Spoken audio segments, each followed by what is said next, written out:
పక్షులే కదిలేను శక్తి ఉంటే గాని పక్షులే కదిలేను శక్తి విడిచిన నేను పక్షినయ్యానయ్య నందామయ్య గుర్ర నందామయ్య వీర బ్రహ్మం మాట వేదామయ్య గుడు చుట్టూ తిరిగాను గుడిలో ఎవ్వరు లేరు గుడు చుట్టూ తిరిగాను గుడిలో ఎవ్వరు లేరు గురువు లేని శిశువు అయిపోయానయ్యయ్యో గురువు లేని శిశువు అయిపోయానయ్యయ్యో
సమ్మెలో ఉన్నామండి.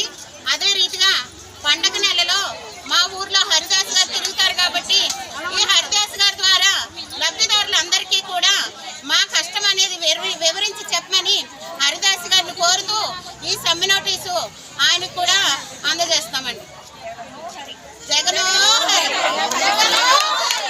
అంబేద్కర్ కోనసీమ జిల్లా ముమ్మడివరం ఐసోలేషన్ ప్రాజెక్టు నేటికి అంగన్వాడీల సమ్మె 24 రోజులు అయినప్పటికీ కూడా సీఎం గారికి ఏమాత్రం క్షేమకున్నట్టుగా వ్యవహరిస్తున్నారు. ఆయన చెప్పేది ఏంటంటే రేపటి నుండి విధుల్లోకి హాజరవ్వాలని చెప్తున్నారు. అంగన్వాడీలు సమ్మె ప్రధానమైన డిమాండ్స్ ఏవైతే ఉన్నాయో సుప్రీంకోర్టు ఇచ్చిన ఆదేశాలను వెంటనే జారీ చేయాలని, అలాగే కనీస వేతనం అమలు చేయాలని మేము విన్నవించుకుంటున్నాము. అప్పటి వరకు ఈ అంగన్వాడీల సమ్మె మీరు మా యొక్క ప్రధానమైన డిమాండ్స్ ను పరిష్కరించకపోయినట్లయితే ఈ సమ్మె మరింత ఉధృతం చేసి ఇంకా ముందుకు తీసుకెళ్తామని అంగన్వాడీలుగా చెప్తున్నాం మేము. అలాగే విధులకు హాజరు కావాలనే దానికి మాకు కూడా ఏమీ చీమకుట్టినట్టుగా లేదు. మీకు ఎలాగైతే మా యొక్క పోరాటము మీకు ఎలా తేలికగా తీసుకుంటున్నారో మీ యొక్క సర్క్యులర్ను కూడా మేము అంతే తేలికగా తీసుకుంటున్నాము. అంగన్వాడీలు జడిసేది లేదు, వెనుతిరిగేది లేదని సీఎం గారికి హెచ్చరిస్తున్నాము. అంతేకాక రాబోయే ఎన్నికల్లో మా యొక్క మేము కూడా బటన్ నొక్కే సమయం ఆసన్నమైంది. అది సీఎం గారు దృష్టిలో పెట్టుకుని అంగన్వాడీల పట్ల న్యాయం చేయాలని, ఆ న్యాయమైన యొక్క డిమాండ్లను వెంటనే తక్షణం పరిష్కరించాలని చర్చలకు పిలిచి మా యొక్క వేతనాల పెంపు విషయమై చర్చించి మా యొక్క ఈ న్యాయమైన డిమాండ్స్ను పరిష్కరించి మమ్మల్ని విధులకు హాజరవ్వమంటే అవుతాము, కానీ ఏదీవో ఇవ్వకుండా ఏదో అరాపరగా మీరు చూపించినటువంటి ఇచ్చేసాము 10 డిమాండ్లను నెరవేర్చాము అంటున్నారు.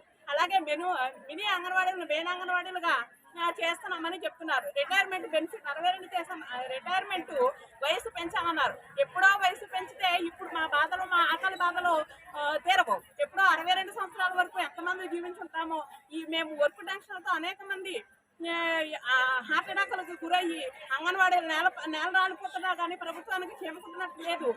కాబట్టి అంగన్వాడీల న్యాయమైన సమస్యలను వెంటనే పరిష్కరించాలి. ప్రధానమైన డిమాండ్లు ఏవైతే ఉన్నాయో సుప్రీంకోర్టు ఇచ్చినటువంటి తీర్పును